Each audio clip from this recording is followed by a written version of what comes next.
Assalamualaikum warahmatullahi wabarakatuh. Halo semuanya, perkenalkan nama saya Yolanda Zalfadila Ulhaq. Nah, kali ini saya akan membuat video tentang gimana sih cara perakitan komputer dan kira-kira apa aja bahan-bahan yang diperlukan. Nah, tanpa basa-basi lagi, yuk mari kita lihat ke videonya.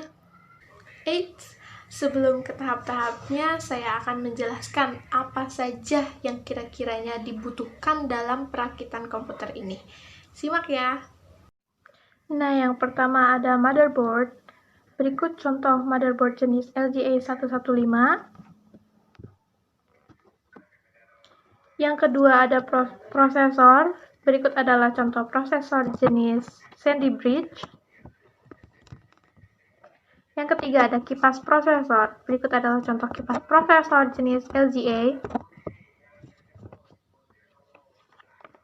Yang keempat ada RAM. Nah, ini adalah contoh RAM jenis DDR3. Yang kelima ada kartu grafis atau VGA card jenis PCI Express. Yang keenam ada power supply unit atau PSU jenis ATEIC. Nah, yang ketujuh ada hard disk. Hard disk ini jenis SATA.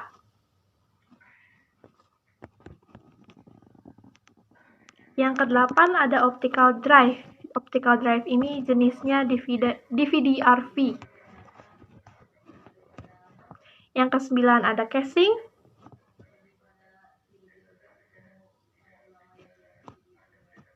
Yang ke-10 pastinya ada monitor atau PC.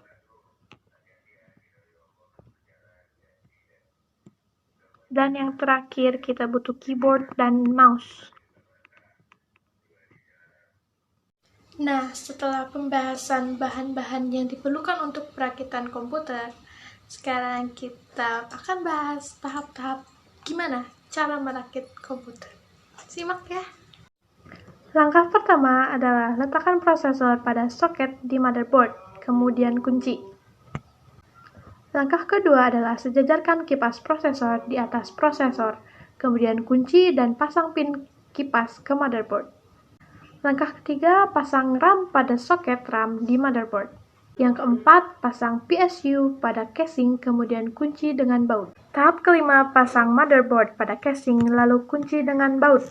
Keenam, pasang FGA pada motherboard, lalu kunci. Ketujuh, pasang hard disk pada casing, kemudian kunci.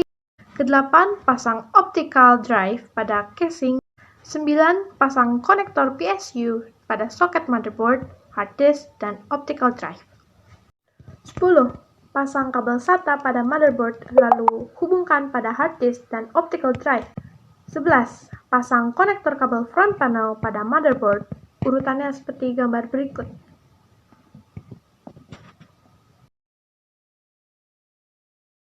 12. Pasang tutup casing, kemudian kunci. 12. Hubungkan konektor kabel monitor, mouse, keyboard, dan PSU pada soket motherboard. Tada! Selesai! Komputer sudah dapat digunakan. Nah, gimana nih menurut kalian? Mudah kan? Mungkin memang sedikit agak membingungkan dan rumit ya. Tapi kan tidak ada yang tidak mungkin kalau kita tidak belajar dan mencobanya. Sebelum ke penghujung dari video ini, di sini saya ingin menyampaikan terima kasih kepada Mas Agung Nugroho karena video animasi 3D yang saya gunakan adalah dari YouTube channelnya beliau. Bisa kalian cek konten-konten yang lainnya ya. Linknya nanti akan aku masukin ke description box. Kira-kira cukup sekian untuk video saya kali ini. Mohon maaf apabila ada kekurangan dalam pembuatan video atau dalam penyampaian materinya. Sampai jumpa di video selanjutnya. Bye-bye. Wassalamualaikum warahmatullahi wabarakatuh.